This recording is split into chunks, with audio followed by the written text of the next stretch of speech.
छवि आज श्याम सुंदर की, देखी छवि आज श्याम सुंदर की, देखी छवि आज श्याम सुंदर की। हो गई पूरन आस मन की, हो गई पूर्ण आस मन की, देखी छवि आज श्याम सुंदर की, हृदय आनंद से भरा है। छवि आज और ऊपर से क्या कह रही है? श्याम सुंदर की, मुंचांचलम चंचल पश्यलोकम, मुंचांचलम चंचल पश्यलोकम, बालोसिनालो कयसे कलंकम, बालोसिनालो कयसे कलंकम। हृदय में आनंद भरा है और ऊपर से डांट रही है, ए चंचल छोड़ मेरा अंचल। भगवान को डांटने लगे।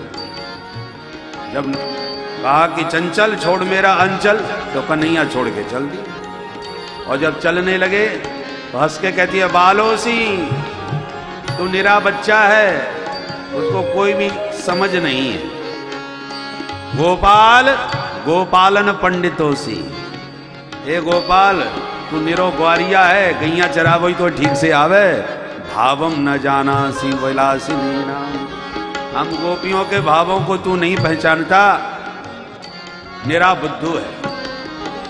ऐसे बोला तो कन्हैया सिर खुजलाने लगे। इसके भावों से लगा तो मैंने इसको छेड़ा, जब इसने कहा छोड़ो तो मैंने छोड़ा। अब कहती है तू बुद्धू है, बालोसी। चक्कर क्या है? प्रभु समझ गए, प्रेम तो अतिशय है पर प्रकट नहीं करती कभी भी। तो आज जब बंसी बजा के सब गोपियों को दीवाना बना करके अपने पास बुला लिया, तो जब गोपियां सब कुछ छोड़ करके इनके प्रेम में खिंची दौड़ी चली आई, तो आज भगवान को लगा आज हमारा नंबर है, हमारा मौका है, हम टेढ़े बन के देखते हैं, तभी ये हृदय के प्रेम को प्रकट करेंगी। इसलिए भगवान टेढ़े बन के, जानते हुए भी अनजान बन के पूछ रहे हैं, ब्रूता गमन कारणम, आज कैसे आना हुआ है, जैसे इनको पता ही नहीं। अब बंसी बजा के स्वयं तो बुलाए हैं, पता तो सब है, परंतु जब ऐसा रूखा व्यवहार किया तब गोपियां घबराई। हम तो सर्वस्व त्याग के इनके लिए आई और ये तो सीधे मुंह बातें नहीं कर रहे। तब हृदय के भाव जो अब तक इतने समय से छुपा रखे थे वो प्रकट कर दिए। सिंचांगनस्त्वदधरामृतपूरकेण, जब भगवान से अधर सुधा की याचना गोपियों ने खुल करके करी, तो प्रहस्य सदयम गोपी रात्मा रामोप्यरी रमत, बड़ी जोर से खिलखिला के गोविंद हंस पड़े और गोपियों का जो हृदयगत छुपा हुआ भाव था वो उजागर हो गया, प्रकट हो गया। माधव जोर से हंसे और उसी समय वृषभानुनंदनी किशोरी जी प्रकट हो गई। बोल राधा रानी की जय। राधा रानी के बिना रास संभव नहीं था, इसलिए जब तक किशोरी जी नहीं आई तब तक भगवान इधर उधर की बातें करके टाला मटोली करते रहे। और किशोरी जी को देखते ही भगवान आनंद से, हृदय से हर्षित होकर के गदगद हो गए। अब इसमें दो बातें हैं। पहली बात तो किशोरी जी के बिना रास संभव नहीं था, इसलिए प्रतीक्षा के लिए भगवान इधर उधर बहलाते रहे।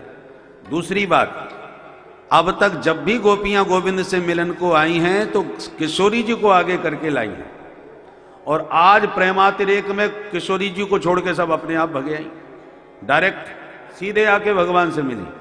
तो भगवान कहना चाहते हैं कि प्रिया जी का अनुगत्य पाए बिना कोई सीधा हमारे पास आएगा, उसकी हम ऐसी क्लास लगाते हैं, सीधे मुंह बात नहीं करते। किशोरी जी का अनुगत्य स्वीकार करके ही आओ, तब गोविंद का प्रेम पाओगे, नहीं तो भगवान इतनी बातें बनाएंगे। अब गोपियों को भी पता चल गया किशोरी जी का महात्म्य, कि देखो प्रिया जी के साथ में जाती थी हम, तो ये हमारे चरणों में नाक रगड़ते थे कि एक बार हमारी बात करवा दो, एक बार हमें मिलवा दो, और हम नखरे दिखाती थी कि जब खड़े रहो प्रतीक्षा में, अभी हम पूछ के आती हैं। अभी वो स्नान कर रही हैं, अमुक या अमुक कार्य कर रही हैं, प्रतीक्षा इनसे कराती थी। गुलाम तेरो बनवारी सुन बरसाने वारी। तो बरसाने वाली से मिलने के लिए इनको हमारा अनुनय विनय करना पड़ता था और हम नखरे दिखाती थी। हमको ऐसा लगने लगा कि हमारे दीवाने हैं, ये हमसे कितना प्रेम करते हैं, हमको कितना आदर सम्मान देते हैं, ये हमको गलतफहमी हो गई। पर आज भगवान ने जब सीधे मुंह बात भी नहीं करी, घास भी नहीं डाली, तब गोपियों को समझ में बात आ गई, ये सारा चमत्कार किशोरी जी का है। किशोरी जी के साथ जुड़े रहेंगे तो कन्हैया भी हमारे नाक रगड़ते रहेंगे, और किशोरी जी को त्याग करके हम सीधी यद आने की कोशिश करेंगी तो हमारी यही विडंबना होगी। तो किशोरी जी का महात्म्य भी भगवान ने ब्रज गोपियों के सामने प्रतिष्ठित किया इस व्यवहार से।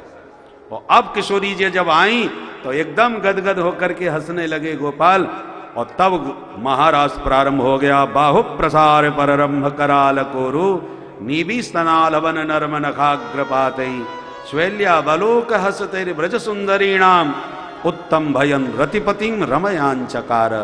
जो गोविंद ने गलवैया डाल के ताता थैया करके थिरकना प्रारंभ किया ब्रज भामाओं के साथ, कि कामदेव ने तक तक के तीर चलाए, वशीकरण, उच्चाटन, मोहन, स्तंभन, उद्दीपन, पांचों बाण चला दिए। पर रतिपतिम उत्तम भयन, काम को पकड़ के भगवान ने ऊपर लटका दिया, काम का पूरा काम तमाम कर दिया। कोई प्रभाव गोविंद के चित्त पर काम का नहीं पड़ा। लज्जित पराजित कामदेव चरणों में गिरा और प्रभु का प्रथम पुत्र बनकर के प्रद्युम्न के रूप में प्रकट होकर के भगवान को अपना पिता मान गया। कि मैंने दुनिया में सबको नचाया पर आप ही हमारे बाप बने, जो हमको नचा करके ऊपर लटका दिया।